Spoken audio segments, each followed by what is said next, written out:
Good morning student. Vidya Bharati public senior secondary school के YouTube channel पर आपका स्वागत है।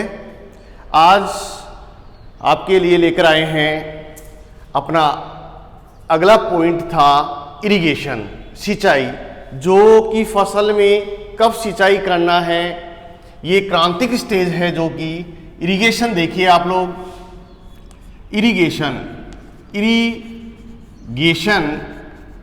इरिगेशन देखिए, सिंचाई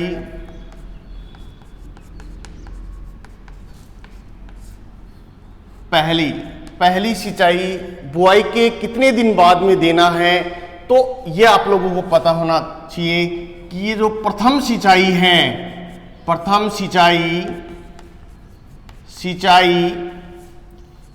30 बुआई के 30 दिन, बुआई के 30 दिन बाद, अर्थात कल्ले फूटते समय, देखना, कल्ले फूटते समय प्रथम सिंचाई करें। द्वितीय सिंचाई बुआई के 60 से 65 डेज,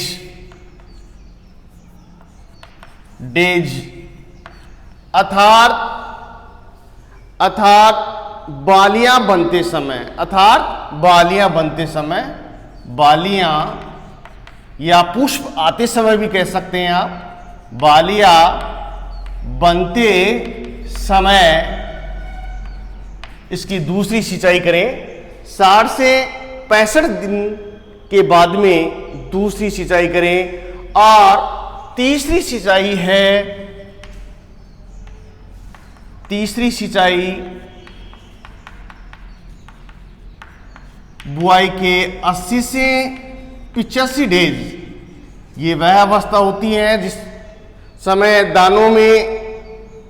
दाने दूधी अवस्था में रहते हैं। ये वह अवस्था है कौन सी, 80 से 85 दिन की वह अवस्था आ जाती है, वह स्टेज आ जाती है जो जब दाने में दूध पड़ने लग जाता है, उसको हम क्या कहेंगे, दानों की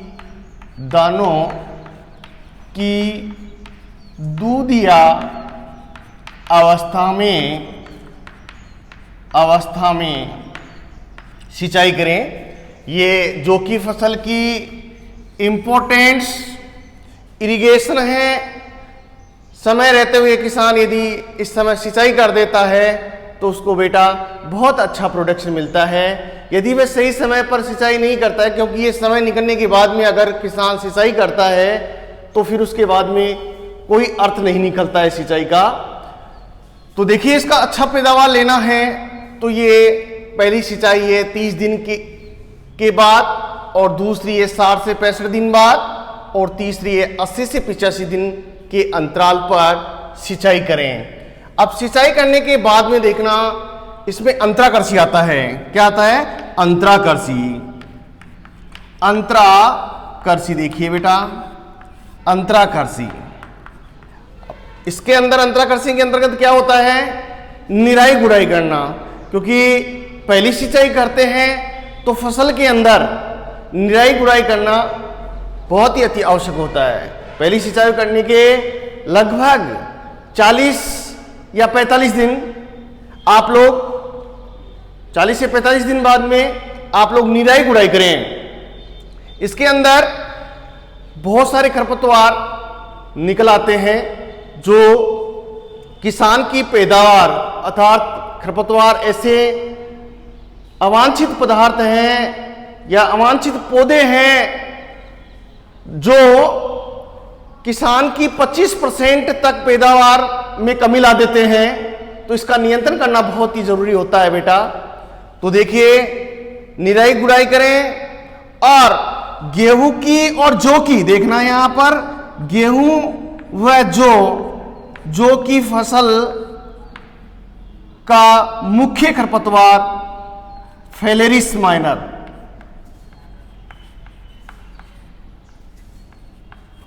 फेलेरिस माइनर, ये इसका वंश है और इसका जातीय है, और इसका सामान्य नाम से हम क्या कहते हैं, गेहूसा कहते हैं, गेहूसा कहते हैं, गेहूसा। जैसे यदि हम ये प्रश्न बनता है बोर्ड के अंदर कि गेहूसा का वानस्पतिक नाम क्या है, तो यहां पर आप लोग लिखेंगे बेटा फेलेरिस माइनर।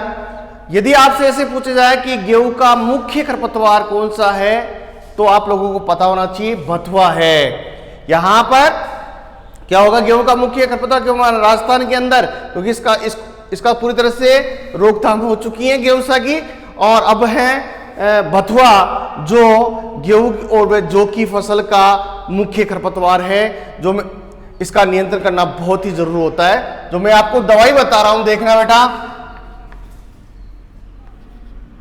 2,4-D, 2,4-D, और एक है आइसोप्रोट्यूरान। ये हर्बिसाइड है, शाकनाशी है, खरपतवारों को नष्ट करने के लिए काम में ली जाती हैं, लेकिन इसकी पहचान आपको पता होना चाहिए। देखना कब करनी है और ये कब करनी है, देखना बेटा आप लोग। 2,4-D, जो खरपतवार चौड़ी पत्ती वाले होते हैं उनके लिए हम 2,4-D खरपतवार नाशी का उपयोग करते हैं, और ये खरपतवार नाशी के लिए सबसे प्रथम ये मिलाडेट नामक वैज्ञानिक ने इसकी खोज की थी, और ये शाकनाशी सबसे प्रथम शाकनाशी है जिसका नाम 2,4-D है। इसके बाद में देखना आइसोप्रोट्यूरान, ये खरपतवार नाशी सक्रिय पत्ती वाले खरपतवारों के लिए उपयोग में ली जाती हैं, जैसे सक्रिय पत्ती वाला जैसे गेहूसा है, दूब घास है। ये खरपतवार ऐसे होते हैं जिनके लिए हम आइसोप्रोट्यूरान नामक दवा भूमि के अंदर डालते हैं। तो देखना बेटा, ये आपके बोर्ड के अंदर प्रश्न बन सकता है और आपके जेट में बन सकता है कि आइसोप्रोट्यूरान किन फसलों में की जाती हैं। जो सक्रिय पत्ती वाले होते हैं उनमें आइसोप्रोट्यूरान नामक शाकनाशी का उपयोग किया जाता है, और 2,4-D है वो चौड़ी पत्ती वाले खरपतवार जैसे बथुआ है, खरबथुआ है, जंगली चौलाई है, और इसके लिए आप लोग जैसे हिरण खुर्री है, इनके लिए आप लोग 2,4-D दवा ले सकते हैं। और एक प्रश्न और बना रहा हूं आपके लिए जेट के लिए, देखना बेटा, जो सत्यानाशी है, सत्यानाशी एक बार देखना, सत्यानाशी, क्योंकि बहुत सारे बालक और बालिकाओं को पता नहीं रहता है बेटा कि सत्यानाशी क्या है, बहुत सारे किसानों को आज भी पता नहीं है। देखिए अपन ग्रामीण इलाकों के अंदर जो सत्यानाशी जो पीले फूलों वाला आता है पौधा, उसको सत्यानाशी कहते हैं, लेकिन वो क्या है, अपूर्ण सत्यानाशी है, अपूर्ण सत्यानाशी का पौधा है, उसको आप सत्यानाशी नहीं कह सकते हैं। सत्यानाशी जो कंटीला आता है, कंटीला का पौधा आता है, वो सत्यानाशी होता है जिसके क्रीम कलर के फूल आते हैं। आप लोग देखना इसके पुमंग, जायांग और अंडाशय को देखना, इसको खोलकर देखना आप लोग, भाई दल जायांग पुमंग को अगर आप लोग देखते हैं तो इसका और इसका अलग अलग मिलेगा, तो आप लोग को पता चल जाएगा कि कंटीला कौन सा है। और ये जो अपूर्ण सत्यानाशी जो आप लोग उसको सत्यानाशी कहते हैं वो गलत है, क्योंकि सत्यानाशी कंटीले के पौधे को कहते हैं हम, जिसका नाम आर्जीमोन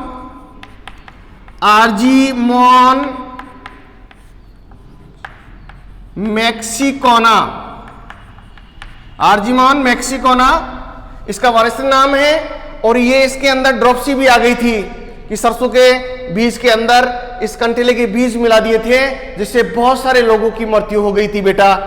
तो आज इसको ड्रोप्सी के नाम से भी जानते हैं। कंटीले के बीज को किस नाम से जानते हैं, ड्रोप्सी के नाम से भी जानते हैं। तो देखना बेटा, अगर ये आप लोग फसल देख रहे हैं, आप पढ़ रहे हैं, तो आप लोग इस बात का ध्यान रखिए, जितने भी छोटे प्रश्न मैं यहां लिख रहा हूं या बोल रहा हूं उसको आप लोग ध्यान से सुने, क्योंकि ये ऐसे प्रश्न होते हैं बच्चों को पता नहीं रहता। जैसे कंटीला है, इसका आर्जीमोन मैक्सिकोना इसका वानस्पतिक नाम है, और जैसे इसको हम ये जो सत्यानाशी है जो ग्रामीण इलाकों में हम पीले फूलों वाली बोलते हैं, इसको आप अपूर्ण सत्यानाशी कह सकते हैं। जो पूर्ण सत्यानाशी, जी इसको कहते हैं हम पूर्ण सत्यानाशी, जिसको हम कंटीला कहते हैं, जिसका नाम आर्जीमोन मैक्सिकोना है। इस के बीजों को, किसके, कंटीले के बीजों को हम ड्रॉप्सी के नाम से भी जानते हैं, क्योंकि ये सरसों के बीजों के अंदर मिला दिया था, जिसके कारण ये एक पॉइजन बन गया था और बहुत सारे लोगों की मृत्यु हो गई थी। तो ये ध्यान रखिए बेटा। अंतराकर्षी करने के बाद में अब देखिए आप हमारे पॉइंट पर आइए। अंतराकर्षी जिसके अंदर आप निर्णायक गुड़ाई किए, और उसके बाद में आप लोग जो गेहूं का और जौ का जो खरपतवार होता है, उसका नाम मैंने आपको बताया है, गेहूसा है बेटा। इसका नियंत्रण आप लोग आइसोप्रोटेनॉन से कर सकते हैं। इसके बाद में हम आगे हमारा पॉइंट होगा जो देखना बेटा, अंतराकर्षी के बाद में अगला पॉइंट देखिए, कीट एवं व्याधियां। कीट एवं व्याधियां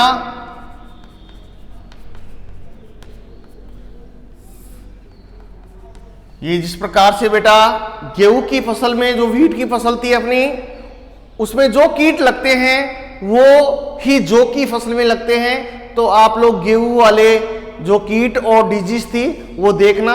एक गेहूं का मूल्या रोग है, जिसको आप ये रोग जिस सूत्रकृमि के द्वारा होता है, और इस रोग के अंदर बालियां लाल रंग की हो जाती हैं और दाने कमजोर हो जाते हैं इस रोग के अंदर, और उसकी जो बाली है वो छोटी रह जाती हैं। इस रोग की ये प्रमुख विशेषता होती है, जिसकी वजह से किसान का प्रोडक्शन, आज तो इसका क्या है, पूरी तरह से मूल्या रोग को क्या है, पूरी तरह से प्रतिबंध कर दिया है। ऐसी किस्में निकल गई हैं जिससे रोग लड़ने की क्षमता है। तो आप लोग इसके नियंत्रण के लिए क्या करेंगे, रोग रोधी किस्मों की बुआई करें, रोगग्रस्त पौधे को उखाड़कर बाहर फेंक देवें और बीज को उपचारित करके बुआई करें। इसके बाद में देखना बेटा, अंतिम ये पॉइंट है हमारा कटाई। देखना कि कटाई कब करना है। जिस प्रकार से हमने गेहूं की फसल की कटाई की थी और मंडाई की थी, मंडाई का मतलब होता है भूसे से दाना अलग करना, वो थ्रेसिंग मशीन के द्वारा करते हैं। भूसे को, दाने को भूसे से अलग किससे करते हैं, थ्रेसर मशीन से करते हैं। देखना कटाई, जब दाने में 20% नमी रह जाए तब फसल की कटाई कर ले, या फिर आप लोग जब फसल पीली होने लग जाए, पत्तियां पीली होने लग जाए, तब आप लोग फसल की कटाई कर ले में। इसके बाद में देखना बेटा, ये अगला पॉइंट है उपज। कटाई आपने कर ली, कटाई करने के बाद में आपने कुछ दिन 2-4 रोज सुखाया, और सुखाने के बाद में थ्रेसिंग मशीन के द्वारा हम दाने को और भूसे को अलग कर लेते हैं। इसके बाद में देखना उपज सिंचित क्षेत्र में, सिंचित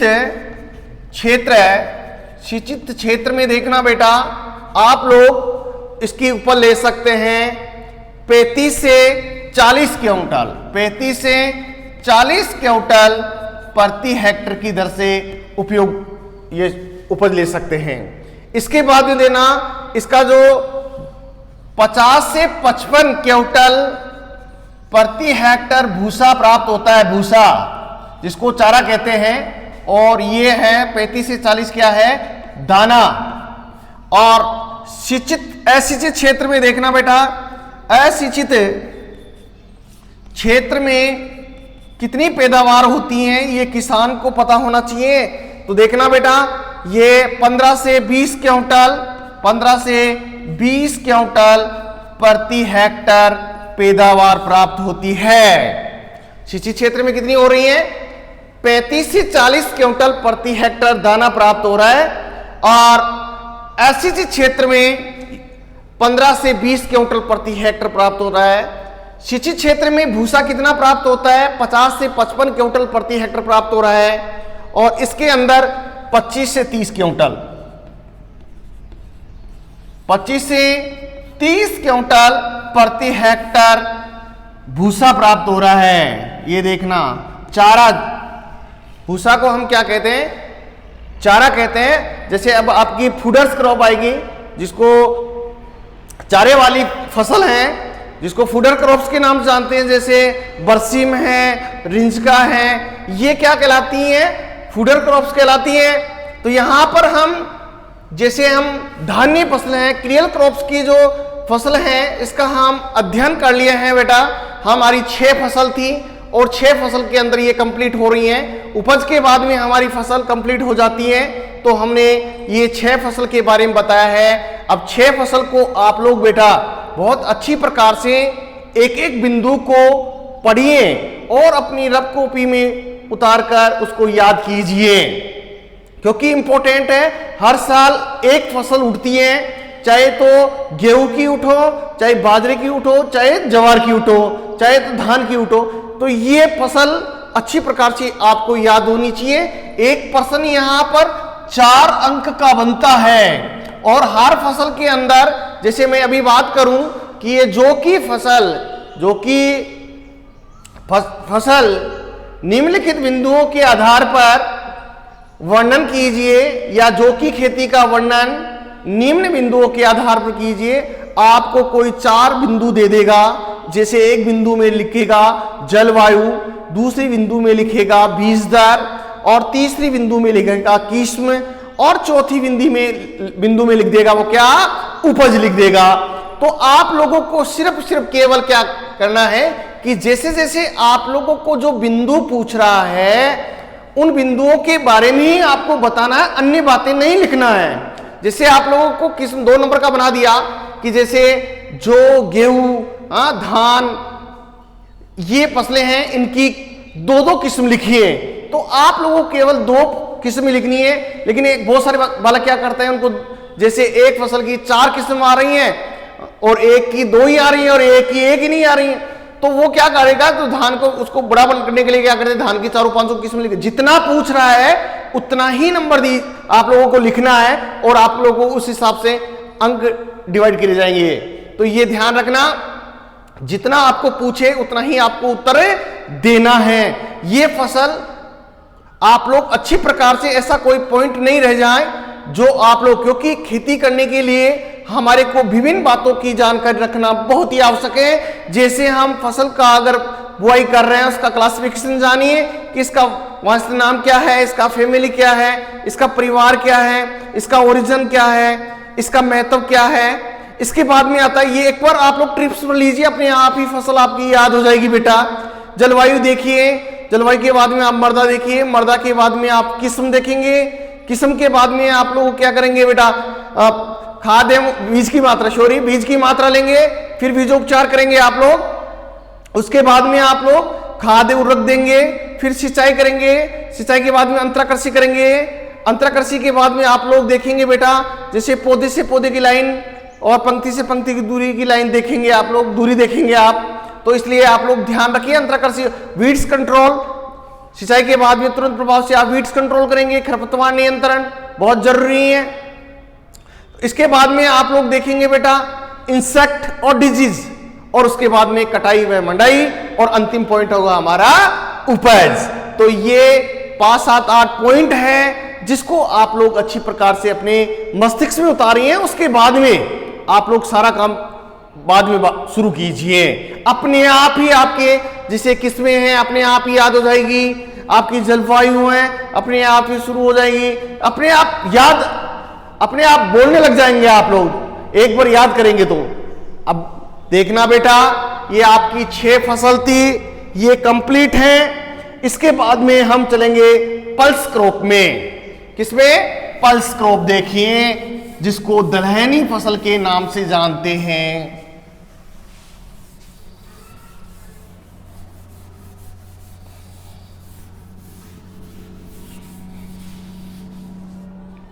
देखना बेटा, पल्स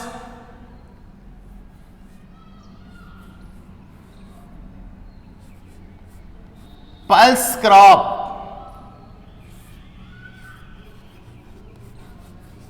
पल्स क्रॉप देखिए आप लोग, जिसको हम दलहनी फसल कहते हैं। देखना, दलहनी फसलें। इधर देखिए बेटा, प्लस क्रॉप, पहले हमने क्रियास क्रॉप पढ़ी है, अब पल्स क्रॉप पढ़ेंगे, जिसको आप पल्सेस क्रॉप्स कहते हैं, दलहनी फसलें कहते हैं। दलहनी फसलों की परिभाषा मैंने आपको बताई थी क्या, कि जिस बीज को तोड़ने पर दो भागों में बट जावें, जिस बीज को तोड़ने पर दो भागों में बट जावें, वह फसल क्या कहलाती है, दलहनी फसल कहलाती है। और ये दलहनी फसल ऐसी फसलें होती हैं जो भूमि में नाइट्रोजन का स्थिरीकरण करने का कार्य करती है, क्योंकि इनकी जड़ों में राइजोबियम नॉट्स पाई जाती हैं, राइजोबियम गांठें पाई जाती हैं, जो वायुमंडल से नाइट्रोजन का स्थिरीकरण करके पौधे को उपलब्ध कराती है। ये किसान का एक मित्र कीट होता है इनकी जड़ों के अंदर, जो जिसको हम बोलते हैं राइजोबियम नोड्स बोलते हैं, राइजोबियम ग्रंथि बोलते हैं, जो वातावरण से नाइट्रोजन एकत्रित करके पौधे को उपलब्ध कराती हैं। इन फसलों के अंदर नाइट्रोजन की बहुत ही कम आवश्यकता होती है, कई बार प्रश्न बन जाता है इसके अंदर, तो आप लोग ध्यान रखिए। मैं जितने भी जैसे प्लस क्रॉप इसमें क्रियास क्रॉप में प्रश्न बताया हूं, वैसे ही आप लोगों को बेटा पल्स क्रॉप में प्रश्न बताऊंगा। देखिए, इसको हिंदी में दलहनी फसल कहते हैं। तो दलहनी फसल के बारे में एक बार आप जानकारी दे लीजिए कि कौन कौन सी फसल आती है इसके अंदर। पहली है उड़द, दूसरी है मूंग, तीसरी है चना, चौथी है अरहर और पांचवी है चौला और छठवीं है मोठ। देखिए बेटा, ये जिस प्रकार से क्रियास क्रॉप भी 6 थी यहां आपके सिलेबस में, और यहां 6 फसली क्या दे रखी हैं, पल्स क्रॉप दे रखी है। देखना, ये पल्स क्रॉप कहलाती है। और ये 6 फसल हैं जो बहुत ही इंपॉर्टेंट है आपकी 12वीं क्लास में और जेट के अंदर, क्योंकि अब बहुत सारे बालक जो सीनियर पास आउट हो जाएंगे वो किसकी एग्जाम देंगे, जेट फाइट करेंगे। और देखना, अब इस में इतना स्कोप हो चुका है बेटा कि अब देखिए अभी भी अब भर्ती आने वाली है इससे एग्रीकल्चर सुपरवाइजर की, तो आप लोगों को ये छोटे छोटे प्रश्न ही उसमें सुपरवाइजर में पूछा जाता है। और अगर यदि आप लोग इसको ध्यान से देख लेते हैं, उसका सिलेक्ट हो जाता है। और जो इसको नॉर्मली तरीके से लेता है, क्योंकि ऐसी किस्में होती हैं, क्योंकि ये कोई साइंस नहीं है जैसे आप लोग केमिस्ट्री के अंदर रिएक्शन याद हो जाए, एक बार किस्म आपके दिमाग से बाहर निकल गई तो फिर कभी भी नहीं आएगी, क्योंकि ये बहुत ही इंपॉर्टेंट है किस्म। और जैसे इसके बिंदु जितने भी हैं बहुत इंपॉर्टेंट है। तो हमारी जैसे पहली पल्स क्रॉप है उड़द, दूसरी है मूंग, तीसरी है चना, अरहर, चवला, मोठ। तो देखना बेटा, इसको आप लोग याद करेंगे जिस प्रकार से मैं आपको यहाँ जितने भी प्रश्न बताऊं उसको बारीकी से देखें। और आप लोग जैसे अभी हो सकता है कि अभी सीनियर पढ़ रहे हैं, अगली साल इसकी भर्ती आए तो लगभग 1900 और कुछ की आएगी। अभी भी आज ही बताया है कि एग्रीकल्चर्स में 1900 कुछ की भर्ती आएगी, AO की भी आएगी, AO की भी आएगी। हाँ, और इसके अंदर अब वो ऑनर्स से करेंगे तो आप लोगों किसानों को के जो छात्र छात्राएं BSc ऑनर्स में होती हैं तो बहुत सारी छात्रवृत्तियाँ मिल रही है इसके अंदर। और इसके साथ के अंदर देखना, इसमें जो आप लोग ऑनर्स कर रखे हैं, एग्रीकल्चर से ऑनर्स हैं, BSc ऑनर्स हैं, उनको आज के अखबार में बताया है 20 लाख तक का ऋण देगा। तो ये ध्यान रखना आप लोग, इसकी बहुत ही अच्छे तरीके से शॉर्ट ट्रिक्स से अगर याद करेंगे तो ये BSc AG ऑनर्स कोई बड़ी बात नहीं है कि साहब इसका कंपटीशन बहुत टाइट पड़ती है। सरलता से आप पढ़ते रहिए, रेगुलरिटी बना कर रखिए, अपने आप ही आप लोगों को याद होते जाएगी। तो याद देखना, मैं पल्स क्रॉप के बारे में इसकी परिभाषा बताइए क्या, कि जिस बीज को तोड़ने पर 2 भागों में बट जाए वो क्या कहलाती है, प्लस क्रॉप कहलाती है या दलहनी फसल कहलाती है। तो अपन शुरू करते हैं। हमारी पहली फसल है उड़द। क्या है? उड़द है। देखिए बेटा, उड़द या इसको हम उड़द के नाम से भी जानते हैं। बहुत सारे बालक इसको उड़द कहते हैं, लेकिन ये कभी कभार पूछ लेता है उर्द, तो आप लोग यू इसकी स्पेलिंग देखना, URD, उर्द। उर्द भी कहते हैं इसको, ये देखना, ये दे दवात है, इसको उर्द कहते हैं। तो देखिए इसका कॉमन नाम भी देखिए बेटा, कॉमन नाम क्या है? कॉमन नाम इसको हम ब्लैक, BLACK, ब्लैक ग्राम के नाम से जानते हैं, जिसको हम काली दाल के नाम से जानते हैं। यहां पर देखिए काला चना, ग्राम का मतलब क्या होता है? चना होता है, लेकिन यहां पर हम काली दाल कह सकते हैं या फिर हम ब्लैक ग्राम के नाम से जानेंगे। तो ये ध्यान रखना बेटा, इसको उड़द को हम उड़द भी कह सकते हैं और इसका कॉमन नाम ब्लैक ग्राम है। इसके बाद में देखना बेटा, जिस प्रकार से हम कियस क्रॉप के वर्गीकरण किया है उसी प्रकार से हम इसका वर्गीकरण करेंगे। वानस्पतिक नाम देखिए, इसका विग्ना मूंगो वानस्पतिक नाम है, और मूंग का क्या है? विग्ना रेडिएटा। क्योंकि गलत कर देते हैं आप लोग, पता नहीं रहता है बेटा आपको कि इसको मूंग है तो मूंगो कर देते हैं, लेकिन गलत है। ये इसका नाम है विग्ना रेडिएटा और इसका नाम क्या है? विग्ना मूंगो, उल्टा है इसका। बहुत सारे बच्चे क्या करते हैं, जेट कंपटीशन में या बोर्ड कंपटीशन में आप लोग इसको गलत करते हैं। तो आप लोग लिखकर याद करेंगे तो कभी भी गलत नहीं होगा बेटा, इसलिए ध्यान देखिए आप लोग। इसका नाम क्या है? विग्ना मूंगो। क्योंकि आप लोग 2-3 बार इसको लिखेंगे तभी याद होगा, कि आप लोग एक नहीं कि एक बार पढ़ लिया याद होगा, नहीं, कभी नहीं होगा, क्योंकि गलत कर देंगे। इसका नाम विग्ना मूंगो है, इसका नाम विग्ना रेडिएटा है। इसके बाद में देखना बेटा, इसका परिवार, इसको हम फेबेसी कुल के अंतर्गत रखते हैं या अंदर रखते हैं। फेबेसी कुल के अंदर रखते हैं। किसको? इसको पल्स क्रब को। तो इसको हम ये भी कह सकते हैं, लेग्यूमिनोसी कह सकते हैं, लेग्यूमिनोसी भी कह सकते हैं, या हम दलहनी फसल भी कह सकते हैं। ये ध्यान रखना।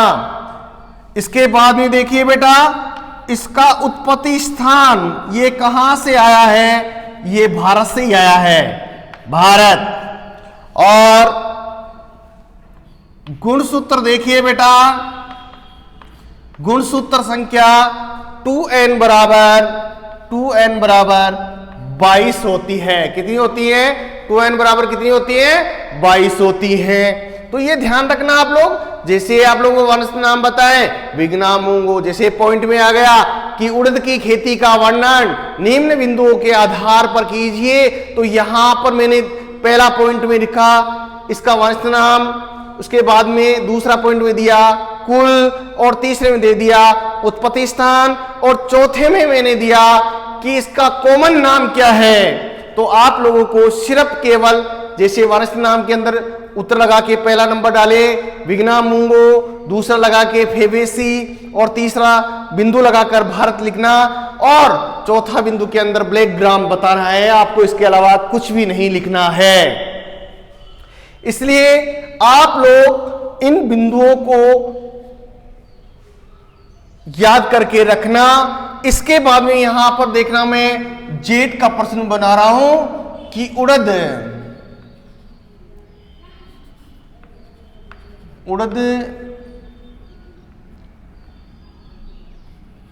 के बीज का अंकुरण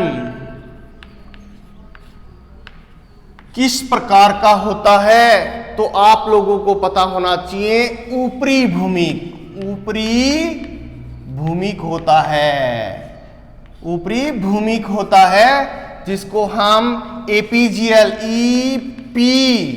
क्या बोलूं, EPIGEAL, इपीजियल जिसको हम एपीजीएल के नाम से जानते हैं। किसके नाम से? एपीजीएल, एपीजीएल है ना, किसके नाम से? एपीजीएल।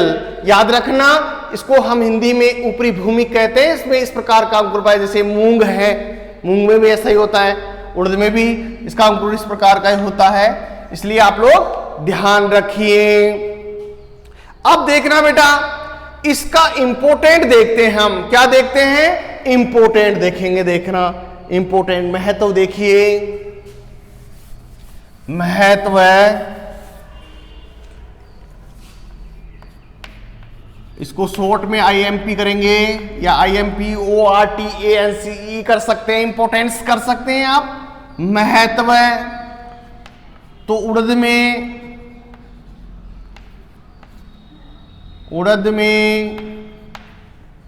या उड़द के बीज में या उड़द के दाने में फास्फोरिक आम्ल प्रचुर मात्रा में पाया जाता है। ये देखना बेटा, बहुत ही इंपॉर्टेंट क्वेश्चंस है। ये उड़द के अंदर देखिए, आप लोग उड़द के अंदर देखिए, फास्फोरिक अम्ल प्रचुर मात्रा में पाया जाता है। इसके बाद में देखना, इसमें प्रोटीन उड़द में कितना पाया जाता है? यहां पर 24% प्रोटीन पाया जाता है। उड़द के अंदर कितना पाया जाता है? 24%। और देखना बेटा, इसके अंदर कार्बोहाइड्रेट, एक एक बिंदु देखेंगे तो आपको जरूर याद होगा। कार्बोहाइड्रेट 60% पाया जाता है। कितना पाया जाता है? कार्बोहाइड्रेट 60% पाया जाता है। और इसके अंदर वसा देखना बेटा, इसके अंदर वसा कितनी पाई जाती है? 1.3 से 1.5%। वसा 1.3 से 1.5% वसा पाई जाती है। इसको देखना, उतारना, लिखना बेटा। और ये ध्यान रखिए, उड़द की फसल, ध्यान से सुनिए, यहां पर प्रश्न बन रहा है कि उड़द की फसल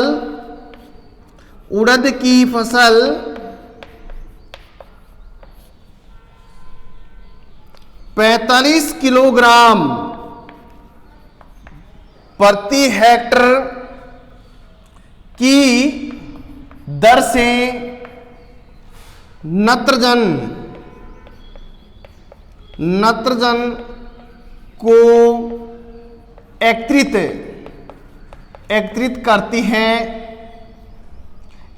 करती हैं। ये वेरी मोस्ट इंपोर्टेंट पर्सन है जेट का। ये देखिए बेटा, आपकी जो कंपटीशन है उसमें भी पूछ लेता है कि उड़द की फसल प्रति हेक्टर कितना किलोग्राम नाइट्रोजन एकत्रित करती हैं? ये 45 किलोग्राम नाइट्रोजन का स्थिरीकरण करती है। तो ये ध्यान रखिए बेटा, आप लोग अच्छी प्रकार से अगर याद करते हैं फसल को तो कोई किसी प्रकार का प्रश्न गलत नहीं होगा। तो इसलिए आप लोग ध्यान रखना, इन प्रश्नों के बारे में जितने बताया, जैसे उड़द में कौन सा अम्ल पाया जाता है? फास्फोरिक अम्ल पाया जाता है। प्रोटीन कितनी पाई जाती है? 24% पाई जाती हैं। और कार्बोहाइड्रेट कितना होता है? 60% पाया जाता है। और वसा 1.3 से 1.5% पाई जाती हैं। कितनी? 1.5% पाई जाती है। ध्यान रखना। अगला प्रश्न बन रहा है हमारा, उड़द की फसल प्रति हेक्टर कितने किलोग्राम नत्रजन का स्थिरीकरण करती हैं? तो यहां आप लोगों को पता होना चाहिए 45 किलोग्राम प्रति हेक्टर के हिसाब से नाइट्रोजन एकत्रित करती है। इसके बाद में देखना बेटा, यह हमारा जो अगला प्रश्न यहां पर था, उड़द के बीज का अंकुरण किस प्रकार का होता है?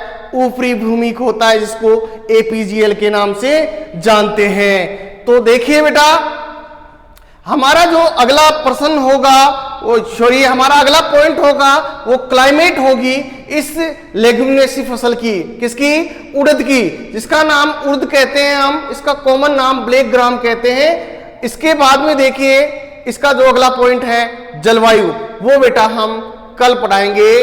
तो ये देखना बेटा, ये वीडियो आपको बहुत अच्छा लगा होगा, इसको ध्यान से पढ़ना।